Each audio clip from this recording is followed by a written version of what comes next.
All right. Alrighty. I hope everyone can hear me. We are back again. Friday night. You know what's happening. I'm inside. We got role models on in the background. You could probably see it through the shades. Uh, with the incredibly funny movie. One of my favorite movies, 2008. Paul Rudd, Sean William Scott, Elizabeth Banks, Jane Lynch. Um, one of the I think in that era of comedy from I would say starting with Anchorman, or Old School. Actually, Old School was first. Till through about 2010, this is one of the best ones. This is one of the best. This movie and Step Brothers, those two. This movie's hilarious. So we'll got that on in the background. So what we're gonna talk about today, we're gonna land it. First of all, bless up to everyone. Hope everyone's doing well, winning in life. Everyone's having success. Hope everyone's well. I got a little taped up wrist. We got a little jammed wrist from the old paycheck, the old Jabarooski. Oh, I lost my papes already. Um, it reminds me of the old Naughty by Nature song. I know a jam, jam, jam. The real ones will know. I know a jam, jam, a bori. I know a jam, I know I'm jam, jam. When it's like the 90s hip hop. So we got the papers here. Let's see what we're going to talk about. Let's start. We're going to go through Smackdown, Elimination Chamber, Real Time with Bill Maher, which just ended. It was a good episode, actually. This is a good one. He was off for a couple of weeks, and now he's back. And we're also gonna. I'm not gonna try to get too political. I'm just gonna give when I do my real time reactions. I'm gonna give them from a person that's not. I'm no expertise. I have no expertise, I should say, and I'm not gonna give an opinion from someone that is like incredibly informed in politics like a pundit would be on the show. I'm just going to give it from like just a normal common man's stance, because that's the truth. That's what I am. I'm not in any way some kind of like politico in any way. So that's why I kind of want to steer. I don't want to do too much of a deep dive on these issues, but we have to touch on them because I like Bill Maher and I like there was some good comedy. The comedy aspect I can comment on. All right, so let's start with SmackDown. So the opening segment was teasing the women's elimination chamber match. It was in Toronto. It's going to be in Toronto, Canada, and which is a good segue because, just like I said last week, all the people that said they were going to be hockey fans now and they're going to start watching hockey, no one cares anymore. Not after that Zelensky Trump interview. Not after the Elon Musk was on Joe Rogan again. It's so many things happen since Canada played the US in that championship game, which I'm still pissed off about. Yeah. Jack Hughes, Adam Fox. Don't think you're getting away with this. And to a certain degree, Austin Matthews as well. It's funny that it's in Toronto. Elimination Chambers in Canada in Toronto. Austin Matthews. They were telling Austin Matthews, Chelsea Green, who's a WWE women's wrestler, yeah, she's Canadian, and she's calling out Austin Matthews in Toronto, live on television. Think about that. And she's the United States champion. Think about that. A Canadian is the United States champion, in the women's division in WWE, shitting on Austin Matthews in Toronto. He deserves it. I hope he listens to it. He probably will never know who I am ever in my life. But he deserves to be called out. So does Jack Hughes, and so does Adam Fox for the Rangers. And now Adam Fox is on the IR, and he's going to be out indefinitely for the foreseeable future. Good. And I don't wish injury upon anyone, but why did you play in that tournament if you were actually injured? Why didn't you say, hey, I actually have a long-term injury? But I think, in fairness to Adam Fox, I'll take a step back. I don't want to completely roast him. I think the injury, he was carrying a slight injury, and then it got exacerbated in the next game he played, when he went back to the Rangers and the season started. So, like, I'll let him off the hook on that one. I think the injury, the main injury, occurred after the Four Nations, but he looked like he's been carrying an injury for about a couple years now, his knee, and now he injured his shoulder, and he's going to be out for a long time. So yeah, but I'm not. I mean, we all know my feelings on MSG and the Rangers. I'm gonna try to not get myself wound up on this stream. Not tonight. I want to keep this chill. We want to talk about Elimination Chamber. So let's get back to that. I'm not going to get worked up about the Rangers, the Knicks, all the New York sports teams, Giants, Yankees. Or don't even get me started on Arsenal. Do not get me started on Arsenal, because this jam wrist, I'll break my wrist. I'll probably pound something. I wish I can. That's a pause depending on what side of where you are. But yeah, so I'm nursing a minor injury as well. But we battled through. We always land it. So yeah, we have Tiffany Stratton and Trish Stratus coming out. Trish Stratus, also Canadian, coming out in maple leaf jerseys, playing up to the crowd in Toronto. Then they have a match. Chelsea Green comes out, calls out Austin Matthews, calls out Trish, calls out Tiffany. There's an impromptu match happens, and then Nia Jax and what's her little minion, Candice LeRae, also comes out with them, interrupts the match, DQ. Tiffy keeps her title. And then Elimination Chambers tomorrow, for whoever's going to win that is going to pick who they. I think they are. Who picked Tiffy? Charlotte Flair already picked Tiffy. So whoever wins Elimination Chamber is going to face Rhea Ripley at WrestleMania. So in the women's division, I think it's Naomi, Bianca, Trish, Alexa Bliss, Sister Abigail. I love that angle that it's never been officially announced, but everyone knows that Alexa Bliss is Sister Abigail. Everybody knows it. But they've never, the Wyatt family or Alexa herself has never come out and admitted it, but it's so obvious. Her finisher now is the Abigail driver. But I do like that story arc. I do like that angle. That's good writing from creative in WWE. And Io Sky. That's the last one. So whoever wins that will face Rhea.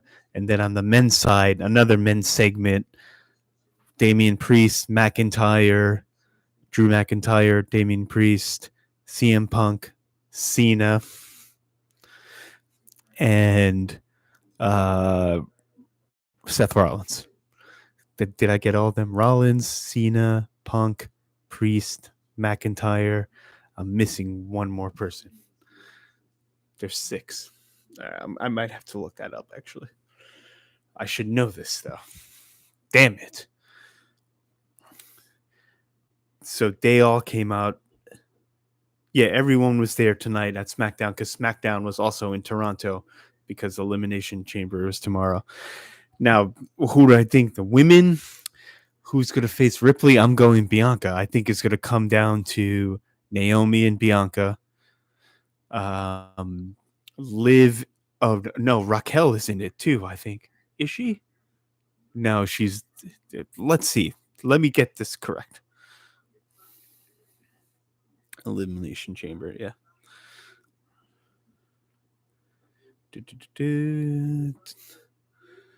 Yeah, Cena. Cena's on the poster going like this. Come on.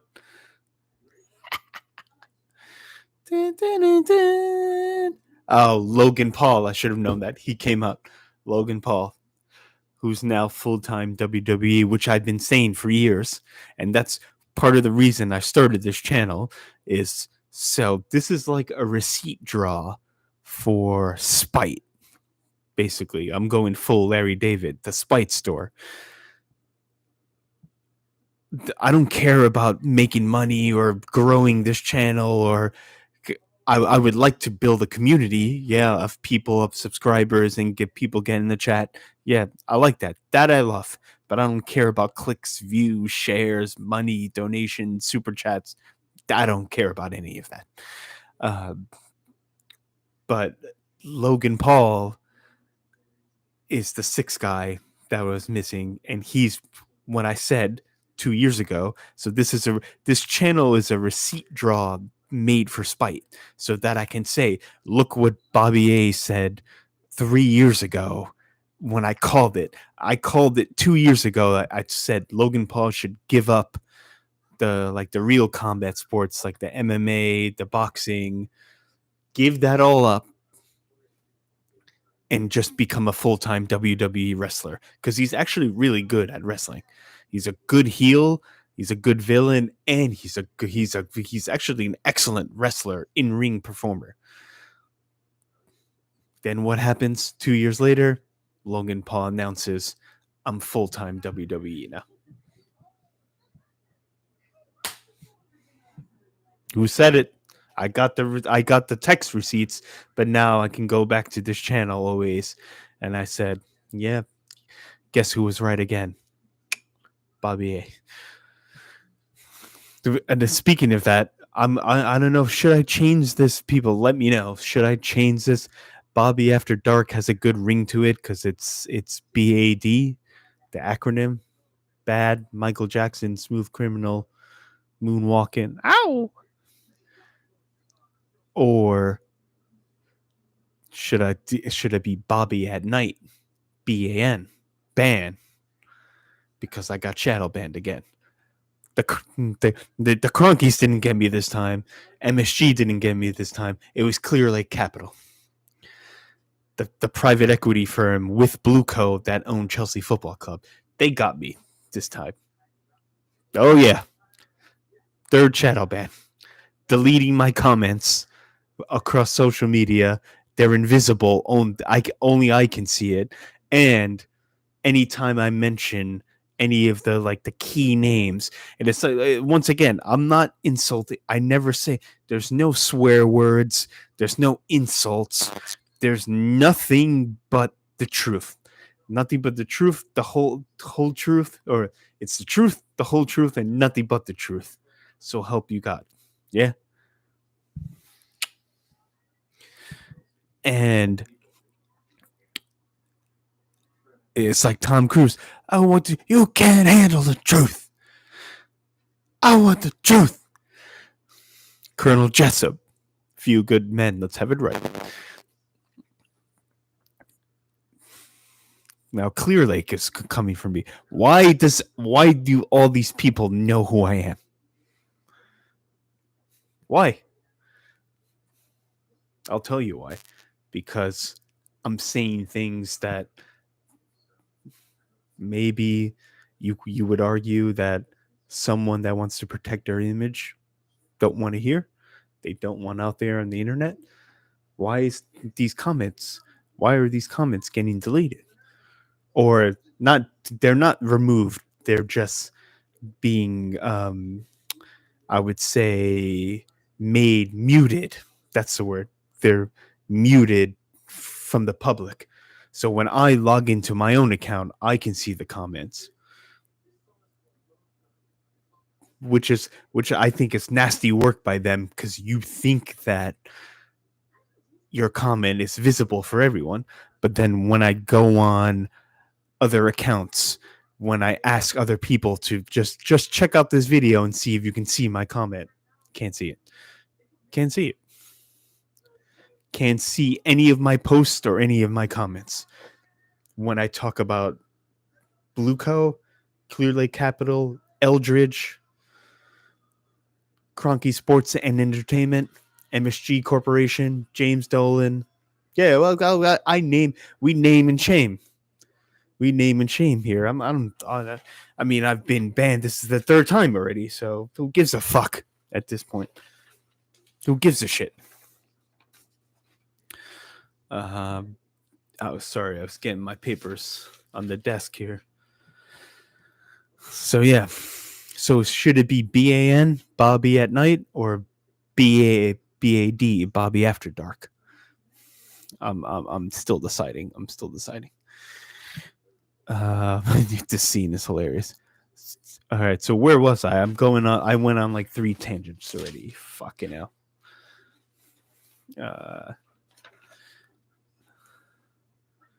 Yeah, all right. Elimination Chamber. So Logan Paul. I call that.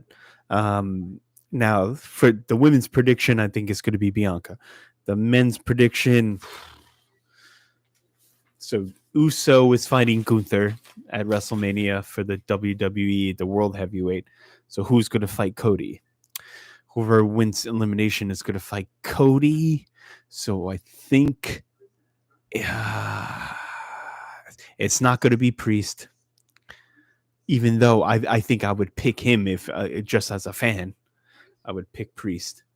Let's adjust this camera a little bit. Yeah. I would pick Priest. Cody against, I think it's going to be Punk. I think Punk is going to win. It's not going to be McIntyre. It might be. That would be a good redemption arc, because McIntyre has been looked over behind the scenes like a business decision for quite some time.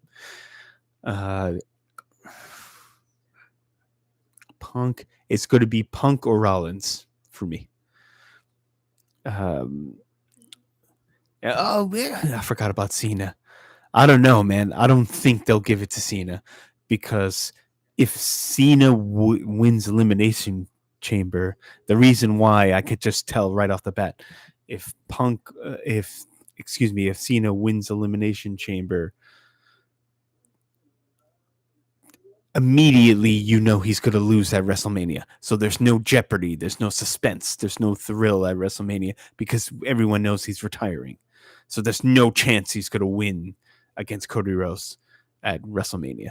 So they're not going to do that. John Cena will have a match at WrestleMania, but they're not going to make him go for the Universal title. Nah. I think it's going to be CM Punk.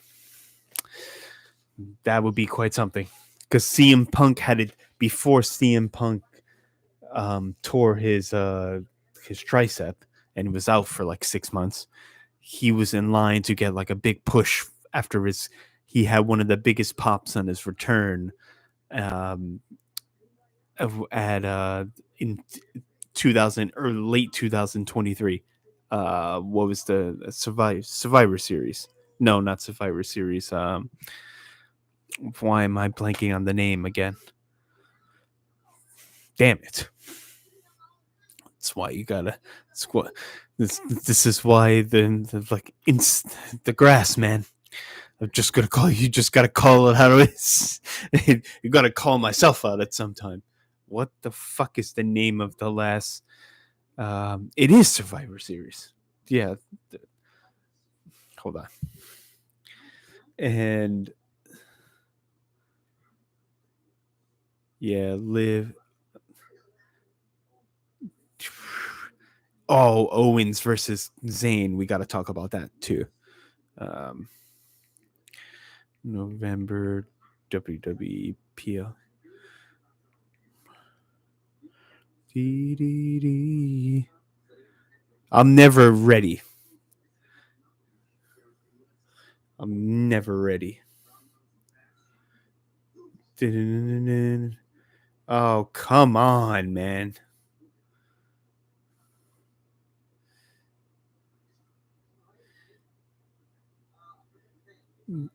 Oh, they haven't announced it yet.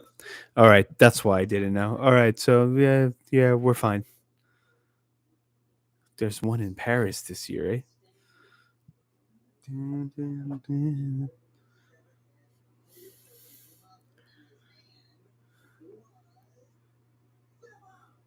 Yeah, I was right. I was fucking right. Survivor Series War Games. Why am I doubting myself? I'm sorry, everyone. 'Cause I know that hangs that everyone is probably clicking off right now. It's Survivor Series War Games.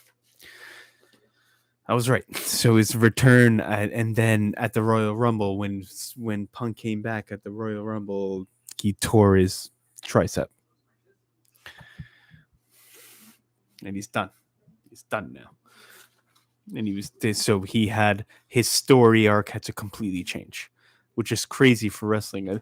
Wrestling is like it's writing, it's live television every single week with no break.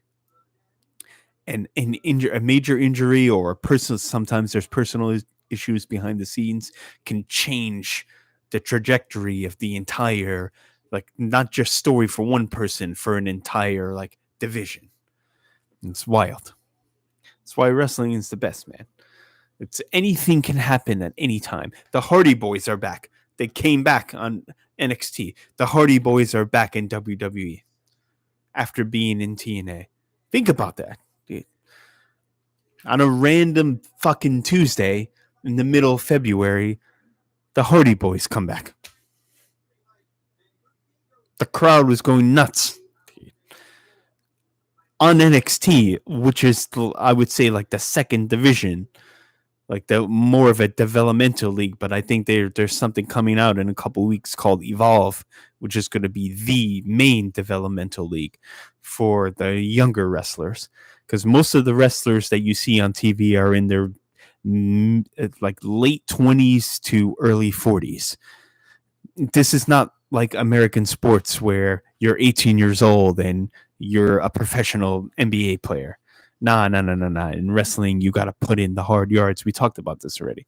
You're not making WWE until you're 30 years old, basically. Pretty much around then. Yeah, so you got to be wrestling for like 12 years, dude. All right, so let's, and then there was the Ancient Aliens episode. I saw a little bit of that, but it's more the new season of Ancient Aliens. I think I also mentioned this before. It's just a rehash of all the old episodes, and they're doing these top 10 lists. And today was the top 10 list of they build it as a new episode, but it was the top 10 list of unexplained like phenomena, unexplained monuments. They've been doing this for years. The show's been on for 20 years. But now they're just doing countdowns for it now. I don't like that. There's no new material anymore. All they do is make like best of lists for their old episodes. Giorgio, you gotta come on, man. You're the executive producer. You gotta get better. I dressed up as you to go to Comic-Con. You liked the post. Giorgio Tsoukalos liked my post when I dressed up as. I'll show it to you right now. I'll show it to you right now. He liked it, dude. Men like Giorgio, you know. Ooh. Yeah, but we're gonna run into the camera problems again. I could feel it. These glasses are pissing me off, dude. I gotta stand. My face is too wide.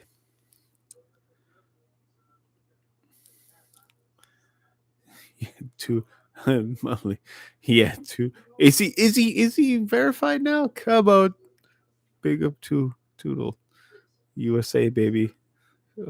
Big up a Lady El Monte as well. Digital creator, I haven't been on Instagram in a while, but her response is highlighted because she has 230,000 followers. Damn. Damn. Yeah, let's see the likes. Man like Giorgio, Yeah, I can't go through all these likes. It's gonna bore. Oh yeah, there he is. Can you see it? Look who liked it. Oh, I gotta look who that is. And that's him. Trust me, that's him. I'll show you the profile.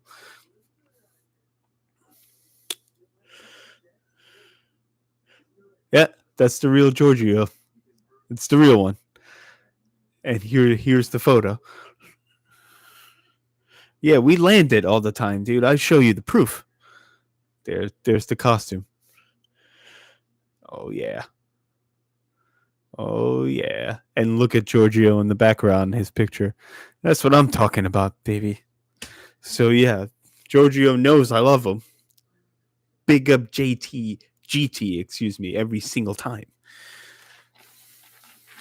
But come on, man, like you can't just keep doing. Oh, we have a brand new season, new episodes, and they're just countdowns of things you've done for the past 20 years. That's not a new episode, dog. Give me some new stuff. There's a lot of UAP, UFO shit happening in America. Give me some new shit. Don't sell out for the History Channel paycheck. Don't do this to me, man. And you got mad fans. This show is so popular that it's been on the History Channel for 20. We're talking 20 seasons, bro. That ain't no like piss poor accomplishment. That's major. We major Kanye West, Nas, and I mean he's gone completely crazy now. Apparently he's back together with his wife. I saw that on my internet travels. I don't even know I don't even know how to comment on that. All right, but let's go. So we got the Great Pyramid as a power plant was the number one monument, like unexplained monuments, where there's a theory that a lot of people have said this, not just on that show, but a lot of people have said that the pyramids of Egypt are like a power station for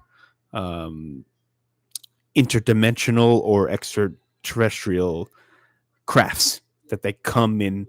It's like a gas station for them. They come and recharge at the pyramids of at Giza, and then they go back to where they're originally from. They check in on Earth a little bit, and then they go, which is very interesting because there's it's built on like a power grid, like a fault line. There's like certain longitude and latitude lines that go across Earth that have like electrical power. I mean, you just got to watch the episode. There's a specific episode about Egypt. This is what I'm trying to say. There's already been an episode of Ancient Aliens about the pyramids of Giza being a power source for crafts, for extraterrestrial crafts or interdimensional crafts. But now it's just it's a countdown of. I don't know how I feel about this season of Ancient Aliens. I thought, especially considering what's been happening in the United States government for the past, like I would say 2 years, I thought we were to get some new material, but it's just recycling old things and trying to make, which is everyone. I think this is the new rage nowadays on the internet and the media and on television of making lists of your favorite things. What's the top 5 this? The top 5 things we like about this. The top 10 things we like about this. The top 5 breakfast sandwiches in New York City. The top 5 Italian delis in New York City. The top 5 this. Top 5 that. Top 10 this. Top 10. That's almost half of social media is this. Top 10 cocktail bars. Top 10 new bakeries. I'm tired of this shit, man. I'm fucking tired of it. Give me original content. It's the same thing as in the film industry. Like, give me a movie like Role Models. Speaking of, everything is a reboot or a reimagining or an adaptation of something else that's already been created. Someone write a drama series that's completely brand new, that's not based on anything that's ever occurred. Then I'll watch it. But no, it's a spin-off. It's always spin-off, reboot, reimagining. What's the word I'm looking for? Sequel. Bringing back sequels from movies that came out 40 years ago, you know. Always fails. Jurassic Park. Let's talk about Jurassic Park. What the fuck was that last movie? So now I'm getting fuck these papers. I'm getting wound up. This is where we're landing it. Then we'll get into Bill Maher. I might need those papers back actually. Fuck. Jurassic Park Dominion. An absolute disgrace of a film. Bringing back Jeff Goldblum. I'm sure for the paycheck. He took it for the paycheck. Why not? Laura Dern, who I adore.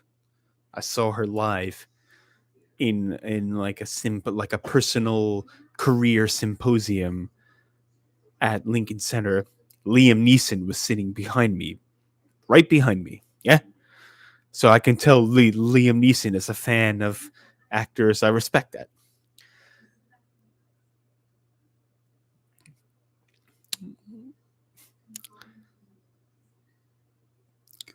We know who we have to shout out for getting those tickets. Yeah. 2 people. They know who they are. Hollywood children. And I'm not saying that. I'm not trying to be disrespectful. I actually appreciate it. That was a fun night. Let's just say what movie should I name? Were they ever together in a movie? No. I'm going to say The Abyss, and I'm going to say Milk. That's all. I'm just going to leave that there. We might get into this, and we might land it in the future, but we'll land it at some point. But The Abyss and Milk. If you can put the connection together, then yeah, that's how I got in the Laura Dern Career Symposium evening chat with Liam Neeson sitting right behind me. You know what I'm saying? But anyway, yeah. But shout out to both of them. Great people, great human beings. Love them, and I'm grateful for them giving me the opportunity to be in such like an intimate environment like that, and just to hear someone as renowned as Laura Dern talk about her entire career, which she talked a lot about David Lynch, which is the reason why I wanted to go. Rest. That's a good night. We'll talk about that night more and down the road. But yeah, where was I? Oh, Jurassic Park. Movie sucked. And that's being kind. That movie was a travesty. What? There's so many new dinosaurs. The dinosaurs are friends with the humans now. Some of them are friends. There's a underground black market for dinosaur trading. I turned it off once it got to that part of the movie where there's like a underground market for trading dinosaurs for profit, using them as like, what the hell happened to humans being scared of the dinosaurs? Then you have now half of them are allies and they help you. They're like pets. Velociraptors as pets, Think about that. And then you have Bryce Dallas Howard doing Jason Bourne like parkour off buildings, outrunning a velociraptor, being chased by a velociraptor, outrunning it, jumping from building to building like she's Batman or Jason Bourne or some parkour expert. After that scene, I was like, nah, I'm done. I'm finished. And with no disrespect to Bryce Dallas Howard, I'm just saying that's just ridiculous. I know you're supposed to suspend the disbelief, but what are we doing here? At some point, there's a line that you can't cross, and the line was crossed. The line wasn't just crossed; it was jumped over like Jackie Jonah Kersey, man. Hurdled. Gone. Couldn't even see the line if you turned around and looked back. That's how far away it was. It's ridiculous. So I was done with that. Chris Pratt was in it. Who else? So much fan service. I only watched like the first 45 minutes, and after that part, after they go to the underground black market dinosaur trade, I was like, I'm done here. This is what happened to this franchise. What happened to this franchise? What are we doing? Thank God it's done. You could tell by all the nostalgia that they brought back that this is probably the last one, which, please, just enough. And now you have a new... I don't want to get sidetracked here because then we're going to go way too longer. Then we have fucking 2 more Game of Thrones spin-offs coming off. This is what I'm talking about. Someone write an original story that's not based on a book, that's not based on another movie, that's not a spin-off from another movie, that's not a reboot, that's not a sequel to something else.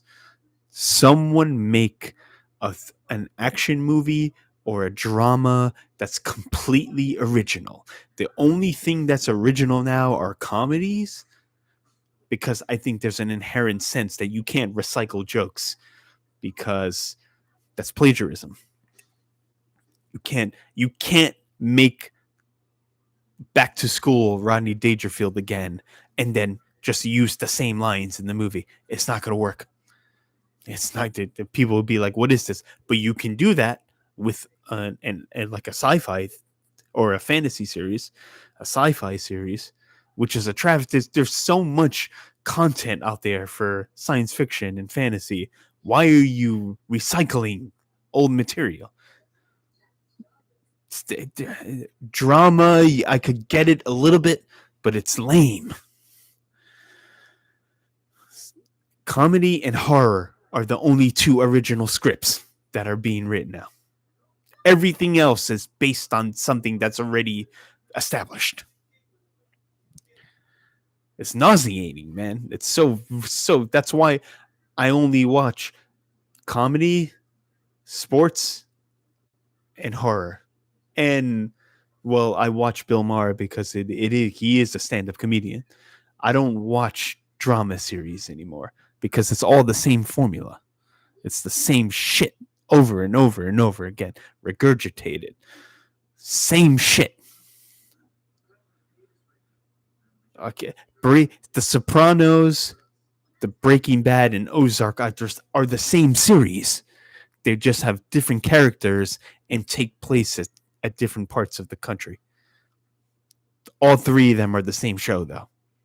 Think about it. I think I've talked about this. All 3 of them. I want X-Files. I want pioneering television. Something that's brand new. I want Twin Peaks. Yeah. That's what I want. I want something that's brand new. That's never been done before. Then I'll watch it. All right, let's get into Bill Maher, for fuck's sake. The state of Hollywood is in the bin. All right, there's a lot to go through with Bill Maher. What time we're at? Fuck, man. All right. But it's good. It'll cut me down because I don't want to get too political because, one, I'm not an expert. I'm stupid when it comes to this shit, and I shouldn't really be talking about this at all. But I can give my perspective as like I said, from the common union guy. I can give my perspective, but I'm not a statesman in any way. Um, so we got real time.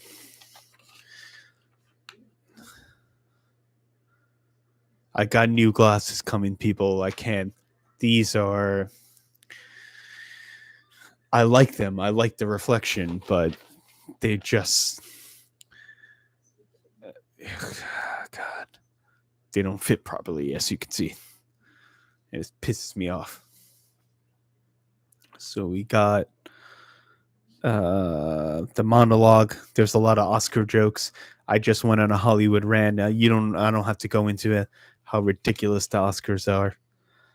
The Zelensky Trump interview. There's a lot of jokes about that. Those were funny. Then we had the one-on-one interview, which is Christy Freeland. She's cool. She's Canadian. Big up Canada. Like although I'm pissed off that USA lost to Canada in the Four Nations face-off, the hockey tournament, the makeshift hockey tournament. I love Canada. I've been to Toronto. I've been to Montreal. I've been to Calgary. I've been to Edmonton. I've been to Vancouver. I've been to Victoria. I've been to Calgary. I've been from Western Canada all the way to East. The only place in Canada that I want to go to that I've never been is Maritime, Nova Scotia, Prince Edward Island. I love Canada. I love the culture. I love the people most of all. Canadian people are so cool. And this Christy Freeland, she was the Minister of Finance under Trudeau, and now she's got to run for Prime Minister now that Trudeau resigned. I like her. You could just tell how likable and charismatic she is. But you could say that for a lot of Canadians. A lot. That's why some of my favorite actors are Colby Smulders, Evangeline Lilly, and Carrie Ann Moss. If you don't know who they are, Colby Smulders is in How I Met Your Mother. She's from Vancouver. Evangeline Lilly is Kate in Lost. She's from Edmonton, I believe. And Carrie Ann Moss is also from Alberta, too, if I remember correctly. She's Trinity in The Matrix. All three of them Canadian, all big hockey fans, cool people, true hockey fans, genuine hockey fans. Not Four Nations, I'm going to pretend I'm a hockey fan, and then a week later, I'm going to say that I'm going to start watching hockey and not do it. Nah. Not the 24-hour news cycle hockey fans. Real ones. Genuine, authentic. So Christy Freeland was talking about Canadian patriotism from that game because they beat the U.S. after Trump called it the 51st state, and there's the tariff stuff and all the political undertones, which we talked about on the Drax Life. So check out the Drax Life podcast, YouTube, sub, like, comment. Chris Corvo runs the show, the hostess with the mostest. Give him a like, give him a subscribe, give him a share.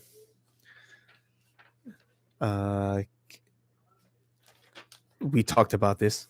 Canadians are very patriotic the past week, and they were talking about conservatism in Canada based on that, and how that one hockey game lifted the mood of the entire country, and they needed it. And even Paul Bissonnette, who's from Ontario, Welland, Ontario, Canada, he's on Spittin' Chicklets and TNT. He said Canada desperately needed this win just for the morale of the country, not just for winning a trophy for sports and ice hockey, but they needed it as a nation. Which I get because it's Canadians' number one sport. And not only is it their number one sport, it's probably the biggest hobby outside of probably like um, in terms of nature, because Canada has a gigantic landmass.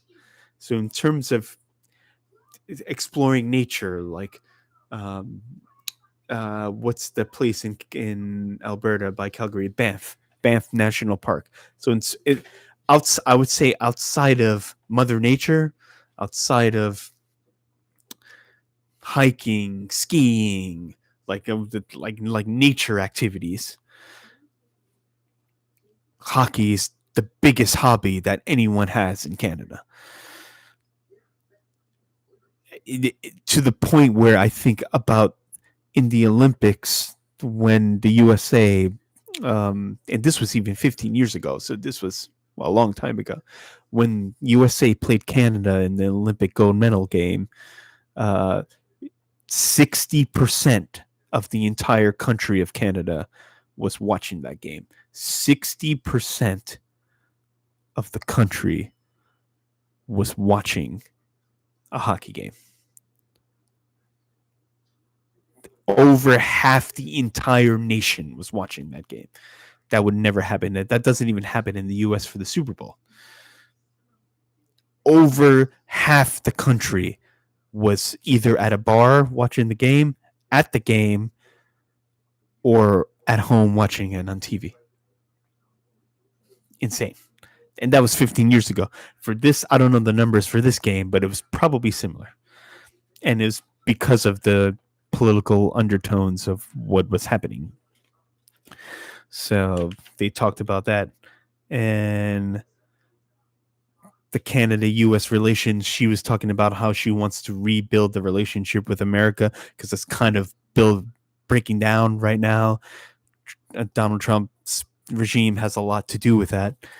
But even just overall, even during the Biden administration, there was, and Trudeau resigned. Like there's just been COVID was crazy in Canada. They were extremely strict with their lockdown policies. They even took money away from people. They froze people's bank accounts and stuff like that. So like all that, so she wants to repair that. I like her. I got to do more research about her. And then the panel was Fareed Zakaria from CNN and Ron Emanuel, who was the ambassador to Japan, and he was the former mayor of Chicago. So they were talking about what's better for the Democrats to just play dead and let the Republicans shoot themselves in the foot. And based on that Zelensky-Trump meeting, which was they compared to a reality show like the Real Housewives of geopolitics. That was funny. That was the Bill Maher joke. And I think Fareed said something very on point where he's talking about how the attention economy, and I was kind of alluding to this earlier with the hockey talk. The Democrats need to learn how to grab people's attention more, like the Republicans did, where you might say something that's completely outlandish, but as long as your name is out there, like the old saying, even bad press is still good. There's no such thing as bad press. If your name is out there and you're constantly getting talked about, like the far right was, like Vance and Trump were, it may seem bad initially in the public image, but it's always still going to be good. So he said the Democrats need to start doing more, not emulating them, but they need to start doing more of, we need to like get ourselves out there more and stop being so sensitive and stop tiptoeing around eggshells to try to please everyone, and they need to just come out and be stern and firm on issues and keep themselves, like keep everyone in the party's name out there, so that everyone, you're constantly getting bombarded with the name, then recognition. So like even and he even talked about the podcast. We talked about this in the Drax Life. Kamala Harris was only doing curated, heavily edited interviews, and then Trump was going on every podcast that would have him and speaking for 3 hours and just drilling everything into you. It's just drilling and drilling and drilling and drilling and drilling. So I mean, in this day and age, he called it the attention economy. That works with the younger generation, making sure your name is always out there and you're always in the news and you're always on the internet and all your stories and videos are always being shared. That's going to be to your advantage. So the Democrats have to change their strategy a little bit. And then they did a Luigi Mangione, the comedy bit. That wasn't that funny. I get the premise, but that wasn't that funny. And then they started talking about tax cuts, and JD Vance did a speech on how free speech is different internationally as it is in America, and everyone should adopt the way America treats free speech, where Europe is a little more restricted. And I do agree with their point that we can't impose American cultural values on the world, just like America shouldn't have to police and be everyone's caretaker as well. So that's another important point. I do agree with that. Like that's why the South Park movie, I talk about it all the time, that came out 22 years ago. That movie came out. Team America World Police. We're still doing it, and that was a perfect satire of what America was at that time, and it's still like that, man. It's crazy. But check out the Drex Life if you want more of that talk. And then the editorial was funny. This was funny. Bill's editorial, he always lands it in the editorial. Fetterman, he said Fetterman or Buttigieg should be the next candidate, because he basically said Fetterman is the Trump of the Democratic Party. He's walking into Congress with the Carhartt shirts. If shout out Action Bronson, I wear 4XL in the Carhartt. Even though Action lost a lot of weight, is in shape now. He gained a little bit back though. But I love Act. Act is one of my favorite, not just musicians, but just personalities out there. And he said John Fetterman should be, or Buttigieg should be the next candidate in like in 2028. We'll see. We'll see. And the reasoning was, it was good humor, but it was also like, yeah, if the Democrats want to actually combat the Republicans correctly, you got to start fighting fire with fire. Let's find the Democratic version of Trump, but someone that's a little more politically savvy and has more of a career in politics since a younger age, and someone that's, I guess, I mean, Bill's argument, obviously, Bill and Trump has sued them a couple times. They obviously don't like each other. Someone that has a little more morality to him. But yeah, Fetterman walking into congressional hearings with a Carhartt hoodie and gym shorts and sneakers, so he can appeal to the everyday American. I kind of see that. All right. Yeah, no, we're going long now. I didn't mean for it to go too long, but I got wound up about the fucking Hollywood reboot stuff. All right, so we'll be back next week. Once again, hope everyone's doing well. Have success. I support you always. Bless up to everyone that watches this on playback, comments, whatever. To do it. Get in the chat. I'll interact with you. But this is my receipt draw. This is my spite store when Larry David made the coffee shop next to Mocha Joe's for just to fuck with him, that's his channel. And when you see the Stony badge, that's when you know I'm gonna call people out. This was more of a relaxed episode, except for that middle part. But when you see the Stony on, you know it's gonna happen. All right, people. Salute. Good night.